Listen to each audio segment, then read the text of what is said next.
Apa bedanya Kristen sejati dengan ngaku-ngaku Kristen?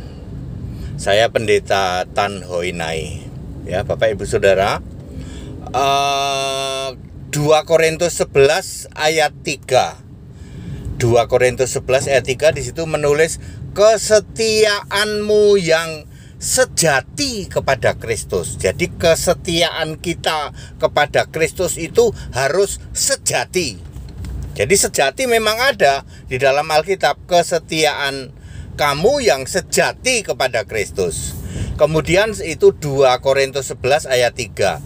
1 Petrus 4 ayat 16, sebagai orang Kristen memuliakan Allah dalam nama Kristus itu. Jadi Allah itu harus sebut nama, ya, nama Kristus. Siapa nama Kristus? Yesus. Jadi orang Kristen itu ya harus sejati, ya, Kristen sejati. Jadi saya boleh ya memakai kata Kristen sejati, yaitu orang yang beriman memuliakan Allah dalam nama. Jadi Allah itu harus disebut nama, jangan cuman Allah ya toh.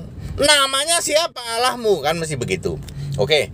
Jadi ciri-ciri Kristen sejati dengan yang di luar Kristen apa bedanya? Apa bedanya? Nah, oke. Tadi sudah jelas ya, kalau Kristen itu memuliakan Allah dalam nama Kristus itu, maka imannya ya Yesus. Yesus Kristus nggak ada ditawar-tawar lagi ya. 100% pokoknya yang disembah, penyembahan ya itu untuk Yesus Kristus, doa juga kepada Yesus Kristus. Nah, kalau yang ngaku-ngaku Kristen gimana Pak? Tentu saja bertentangan ya. Kesetiaannya kepada Kristus enggak, kesetiaan enggak ya. Semua yang ngaku-ngaku Kristen di luar sana itu setianya kepada Bapa. Bapa yang B-nya huruf kecil. Ya, Yohanes 8 ayat 44. Apapun denom Anda, apapun aliran Anda, ya, yang cuman ngaku-ngaku Kristen pasti penyembah Bapa. Ya, kadang-kadang gabungan ya, Bapa, Anak, Roh Kudus, segitiga, Bapa Yahweh, Bapa Elohim, Bapa dan sebagainya.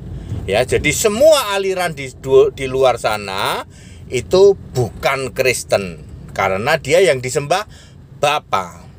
Kalau Kristen yang disembah Yesus Kristus, tegas sekali ya. Kemudian selain yang disembah itu Bapa, itu yang di luar sana juga termasuk segala sesuatu, doa ya, menyembah, apalagi ya segala sesuatu lah, doa, pujian, penyembahan itu untuk Bapa ya. Bapa itu pernah disembah enggak? Kalau Bapa yang B huruf besar enggak disembah. Yang disembah itu Bapa yang B huruf kecil. Bapa Yohanes 8 ayat 44. Ya, tahun berapa itu? Tahun 30 Masehi, lebih dikit lah, mungkin 31 gitu ya, 31 atau 32 Masehi. Yesus itu pernah debat tentang Bapa. Jadi kalau sekarang Anda mau debat dengan Kristen tentang Bapa, Yesus saja udah debat kok. Ya, Yesus berkata, iblis, bapamu itu iblis.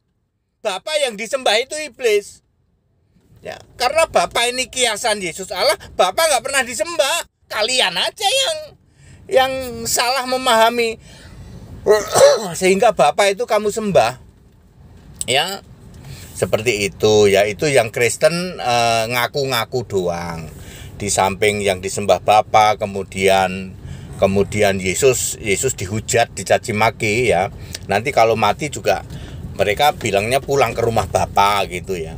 Lalu ya namanya juga yang disembah kan Bapa, Yohanes 8:44. Ya. Jadi memang ada Kristen sejati itu ada. Karena ada kata sejati, ada kata Kristen ya. Tentu di luar itu adalah yang cuman ngaku-ngaku doang. Clear Bapak Ibu Saudara ya. Memang banyak yang ngaku-ngaku dan itu mayoritas ya. Suruh tobat enggak? Mereka enggak usah tobat.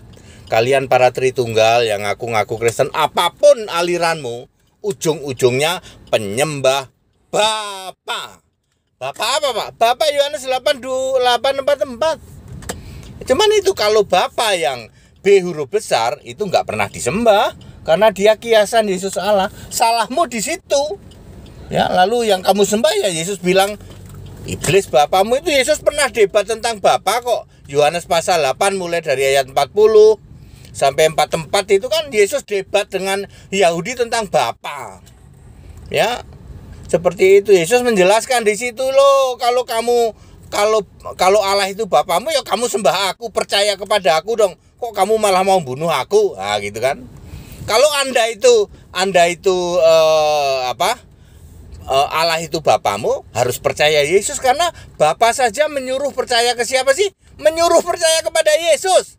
Tidak pernah ada ya Bapa saja Bapa saja menyuruh kalian itu percaya pada Yesus. Kok kalian malah percaya pada Bapa lu? Ya, salahmu di situ ya. Yohanes 6 ayat 40 ya. Inilah kehendak Bapakku, kata Yesus nih, yaitu kalian semua itu suruh percaya kepada anak. Gak pernah ada suruh percaya kepada Bapa. Jadi yang penyembah Bapa adalah Kristen ngaku-ngaku. Ya, kalau Anda mau jadi Kristen yang sejati, tahap pertama adalah dibaptis. Percaya dibaptis yang benar Alkitabiah. Jangan baptis ngarang dari gereja, jangan. Baptisan yang benar Alkitabiah, ya. Saya baptis, saya sudah membaptis 1.200 orang kok. Tenang aja, ya. Ada nggak ya Pak gereja membaptis dalam 5,5 tahun 1.200 orang, ada nggak? Sampai kiamat juga nggak akan pernah ada. Ya, kami ini baru 5,5 tahun sudah membaptis 1.200 orang loh, nggak main-main loh, ya. Seperti itu ya. Nanti Allah sendiri yang membuat Anda tergerak untuk dibaptis. Tapi saya tidak pernah meminta kalian untuk tobat, enggak. Karena nanti kalau kalian tobat, musuhnya Yesus dalam perang Harmagedon enggak cukup kuotanya. Ya, iya. Seperti itu. Jadi ya nggak usah tobat lah, udah ya. Tetaplah jadi Tritunggal seperti itu. Lah nanti gimana Pak? Allah Esa yang Alkitabiah. Ya itu kan Yesus sudah berkata, bukan kamu yang memilih aku yang memilih kamu. Tenang aja, nanti yang Yesus sendiri yang memilih untuk menjadi jemaat Allah kok. Tenang aja. Segala hormat kemuliaan untuk Yesus Kristus, satu-satunya Allah yang benar. Haleluya. Amin.